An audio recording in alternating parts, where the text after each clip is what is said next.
Hello, my friend. It's me Long again. Nice to meet you. Yeah, honestly, really happy to see you one more time.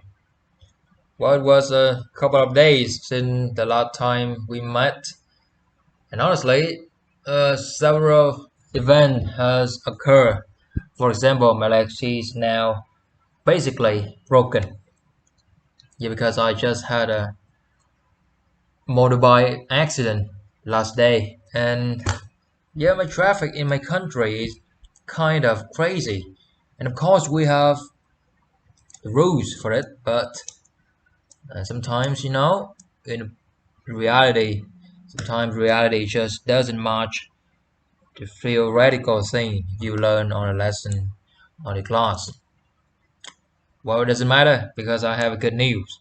The good news is my mouth still in function, so that's the reason why I'm here today to with you together. We go into the part 3 of our lecture 1, basic principle of city. Hope you enjoy. And yeah, take a cup of tea beside you because it's gonna be, I don't know, I think gonna be more complex. But don't worry, my friend. As always, I'll be by your side. First of all, we talk about volume averaging. Well, this blue line right here is my definition. Specifically, this is the definition that I extracted from the book. Let's take a quick look. The process in CD by which different tissue attenuation values are averaged to produce one less accurate pixel reading is called volume averaging, a partial volume effect. Well, it's quite a little bit long for your beginners, and honestly, it's really hard to understand. So that's the reason why I have a demonstration right here. Yeah, another time, one more time, we have the bread analogy. This is a bread loaves, and this time we have raisins. Yeah, as you can see. So let me explain the process and how it works, how the volume averaging works. It's a phenomena. As you can see right now, our CT image is 2D. 2D, 2D, what image? 2D image. It means you have a matrix. As I say above in the previous video, we have a matrix, and those matrix contains pixels. Well, and if you want to see an image, those pixels need to be attached, need to be labeled with some particular house view unit. So how can we do it? As you can see right here, for example, if my pixel for a rectangular or square pixel, I don't care, it doesn't matter anymore. It right here is my pixel. So first of all, you need to understand every single point in this bread loaf.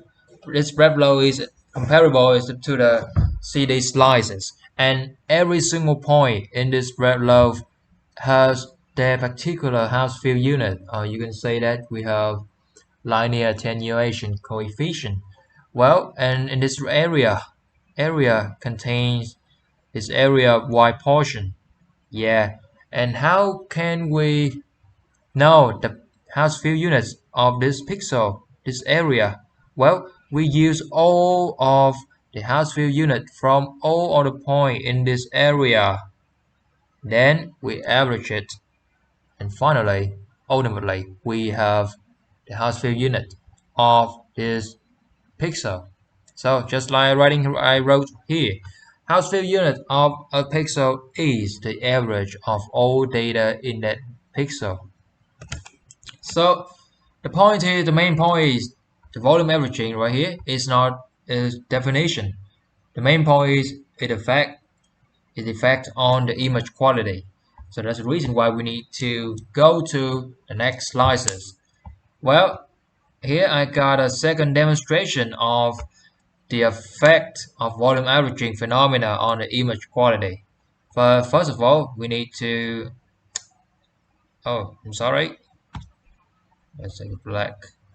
First of all, we need to take a quick look about two notes. First, you can see On the first note, we have the z-axis, which represent for slide thickness, and the x-axis and the y-axis. Three of them, all of them, affect the degree of volume averaging. Well, just remember that. This leads to the larger pixel size or the thicker slide thickness. Means there are high possibility that your pixel will contain different structure. Well, as you can see right here, and see if you use a large pixel size in the figure B, yeah, there are two abnormal structure in this area and this area. So if you use a large pixel size in figure B, maybe your house field unit of two structure will be in the same pixel size. So this means maybe when after the city system reconstruct the image, you will see only one the abnormal structure on your image. But if you use like a figure C, a smaller pixel size with more pixels in the matrix, you will see and you will recognize it. There are two different abnormal structure in your image. So from this point, obviously, just like my example, means larger pixel size or thicker slide thickness will lead to inaccurate image display. Or you can say in another way, we have an image with a low image quality, low IQ. So from this point, there is a question. We always need a slide that as small as possible, do we? Yes, that sounds logical, right? But you can see right here, the reason why I need another note in here. Because some city protocols need or require thicker slides. They don't need thin slide. Why? Because we have the phenomena, I think the trade-off in the city, or maybe in all radiology area, we have the term image quality versus those balancing. The IQ and those balance. Yeah, just like this. And depends on our area that we going to take picture. So, for example, if our heart is a quite small area and it's not extensive, and we need a small, a thinner slice. Yeah, that's the reason why we increase the dose to have the best quality of our picture. But if we gonna take the abdominal and the pelvis, such a large area, yeah, need a thicker slices to decrease the dose that we push on patient. Yeah, and as I say above, depends. It all depends. We also need to take into account the image quality and the dose balance.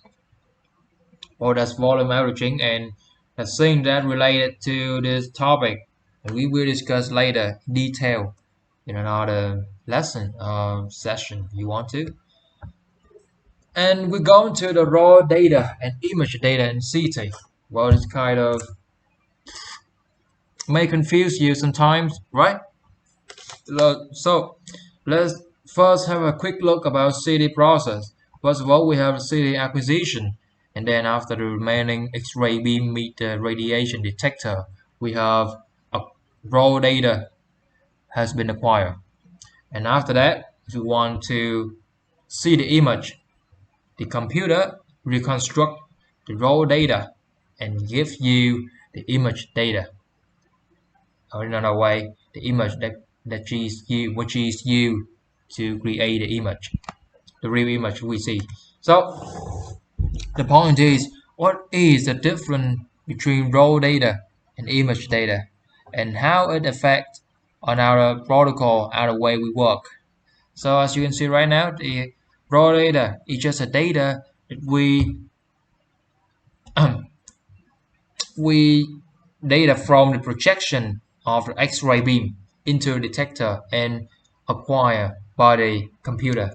And the image data is the data after the reconstruction process when you want to display the image on the screen. Yeah, so that's the point. That's the point. And raw data, there are two kind of raw data I want you to know right now. So the first one is prospective reconstruction.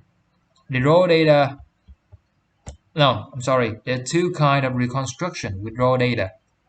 The first one is prospective reconstruction, which is produced during the scan. And the second type is the retrospective reconstruction, which is produced later. What later mean?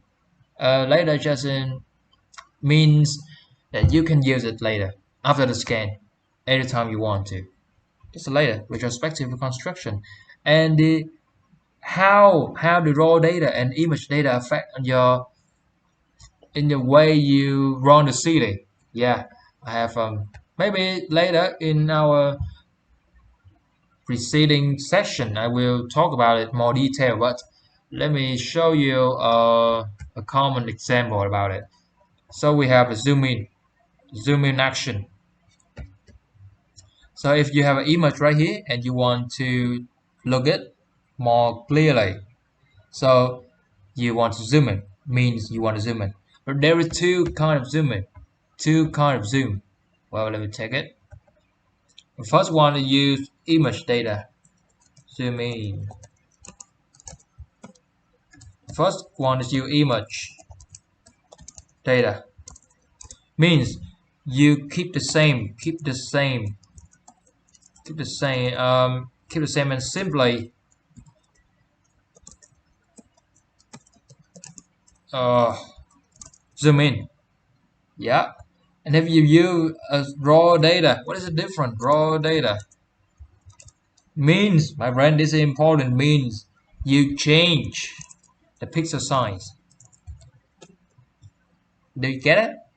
Yeah, because right here you have disabled FOV and this original picture. You have FOV X and you have the magic sign about Y, right? Then if you want to zoom, simply zoom in. The pixel size is the same pixel size. Let me give you a formula pixel size. Pixel size is equal FOV divided for matrix size. The matrix.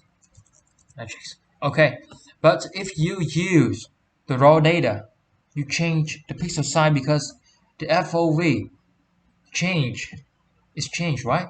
The FOV is smaller. FOV is smaller right now, and the pixel size is changed. So that's the reason why if you use the raw data to zoom in the picture, you will have the best quality of image than you just simply zoom in by simply zooming. Yeah, you get it, my friend? It's cool, right? Oh, sorry.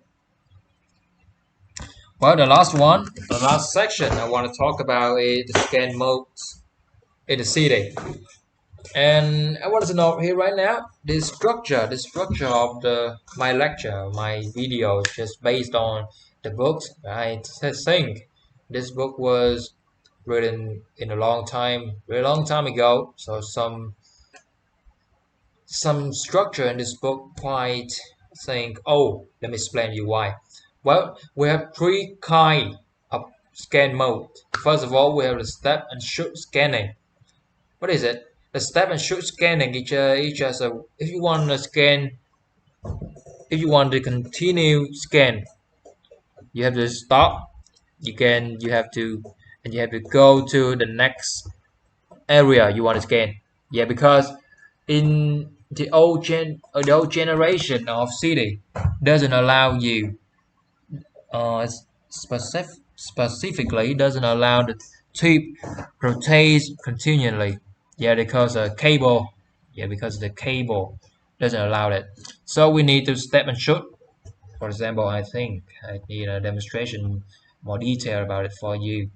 Like right here, you want to scan scan this area, and you want to scan this area too, but you can, I don't know, you can just keep scanning. You have to move the body on the table. Yeah, the table move, and the tip is stop to waiting for the table move.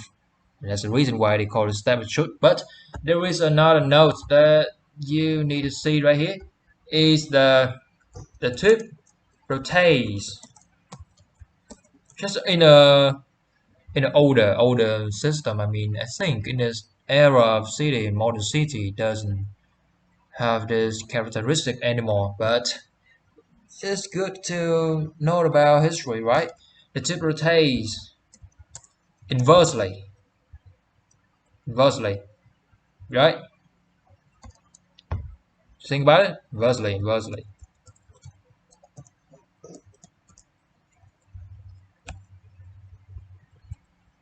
But inversely, because the cable of the kind of cable is attached with a tube in a more old generation city, my friend, in old generation city, and it doesn't allow the tube to rotate continually, rotate in one side continuously. So that's reason why after it rotate about a circle, and when the table moves to the next area, it rotates in a inversely in another side in the other side. Yeah. Well, and the step and shoot scanning can be called in several things synonyms of it. It can be called axial scanning and conventional scanning or serial scanning. Yeah, and this mode is some kind of one of the oldest scan mode in the city. But I want to take a note right here because sometime, oh, I'm sorry. Uh, let's delete it. Let's delete all these things. Sometime in the modern world, in the modern era of city, we still need it. For example, this is a demonstration of the cardiac gating technique to take a picture of our heart. As you can, maybe you will know our detector will about uh, a dozen of millimeters coverage, but our heart is about maybe 40 centimeter. So our detector is not unable to take our whole heart at a one time scan. So that's the reason why we have to take a picture on several time period. Yeah, the point is our heart is still beating. Yeah, and the cardiac gating is a technique based on our ECG to trigger the scan. So as you can see right now, every single scan acquisition is happen on the same time of the heartbeat here, here. And every single time we scan on the next heartbeat, we scan in a different, we scan, my friend, in a different structure, different area of our heart. And finally, we have those pictures and we combine it to have the full image of our heart, this cardiac gating about. And of course, it's step and shoot scanning mode. Yeah, we stop. Right now we scan here, we stop, going here, we stop, we going here. Yeah, that's scan mode. Oh, so the second type of the scan mode is the helical and spiral scanning, which I have mentioned in our first video about CD in the part one video. You can see it later. But helical scan mode is just simple that you can take the picture without cease the tube rate, the rotation of the tube. Yeah, there's no cable anymore. We have the slip ring, which means you have the cables. Yeah, you have the continuous gantry rotation. No table stop. You can see right here. And there is a they could demonstrate with a compare between the eight step and shoot mode and the helical mode. Oh, sorry. Yeah, you have to stop to take a picture right now. It's a step and shoot. Uh-huh. And helical, you go continuously to taking the picture. Okay. And as I say before, the helical scanning, there are two synonyms of it. First of all, we have spiral scanning, which is called by Siemens, and we also have isotropic scanning from Toshiba. It's been a long time. There was two. I think in this modern world, the two most famous terms we usually heard about: helical and spiral only. And the third mode is multi-detector row scanning. Well, honestly, personally, I don't think it's a scanning mode because I think it's like a natural ability of it. Yeah, but let me explain it. First of all, our first city system have one single detector row, right? And after that, the helical mode is developed for one single row detector. And in 1992, we have the two detector row city system, and from that we have multi-detector city. Yeah, and that's the reason why we have right now multi-detector row city scanning. And in this time of era city, the number of detector rows ranging from I think 16 detector row to maybe more than 500. Yeah, 500, 200, 200 and 500. Yeah, okay, 200 and 500 you want to. But the point is, the scanning mode is name is described in here because if you had take a chance in the example of 16, 20, 16 detector row with 4 channel city system in about 2000, year 2000 from vendors, something like that, you will see in several in particular mode in with a particular slide thickness, you will use a different number of detector row to acquire the image. Yeah, as long as here right now, you can see right now. For example, if you have a 16 detector row with a coverage about 20 millimeters, means you have a 1.5. Okay, let me write it for you. 20 millimeter cover means yeah 1.25 16 rows 1.25 millimeter. So this is our detector thickness, right? And from so the point is, if you want to a 20 millimeter slide thickness, means you want one only you use one only channel. You can say some interchangeably.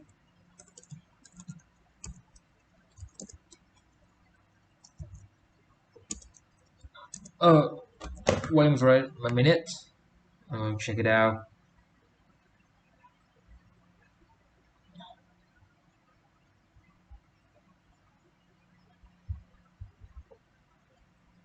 So, you will one channel means you want a whole our detector array, right? But if right now you want to 0.65 millimeter slide thickness, wow, it's a good idea, right? And the city system in the 2000s years of 2000 use only two. No, please, one, just right now, one to two channel means you want one to two detector zero row. So that's the reason why, and the way I explain multi-detector row scanning or multi-detector mode, it depends on the way on your goal. What is your slide thickness you want to acquire? What is your Yeah, absolutely. Yes, you only depends on your slide thickness you want to acquire. Yeah, and also remember, it depends also on your channel. On your channel, there are three type of characteristic that you want to take into keep in your mind about detector system. First of all, we have detector row. Second of all, we have slide thickness, which is I think doesn't matter anymore. And the last one is the channel. The ceiling in the year of 2000 is about 16 detector row, but with only 4 channel. It's different from now because from now we have 16 detector row and 16 channel CD available on the market. There is so many types of that on the market compared to the year 2000. So just keep in your mind. Yeah. Multi-detector row CD scanning mode E depends on your goal, your slide thickness you want to take picture. That's all. And if you want to discuss more detail about what I'm saying and what we have discussed today, just email me. Just email me. We will have a great talk about that. But this is the end for our part 3 of lecture 1. So according to my preparation, I think there's only part left, the part 4 of lecture 1, that we can end a lecture 1 basic principle of CT. So this was a great time. Honestly, I'm really happy because you accompanied with me for a long time. I think this is great, really great starting point for us to establish something significantly impact to the people. Yeah, that's all. It's too romantic or emotional share. I don't know. Hey, goodbye everybody. Goodbye, everyone. Have a good night. It's now 11:30, and I hope you have a great time with your family. So, bye bye.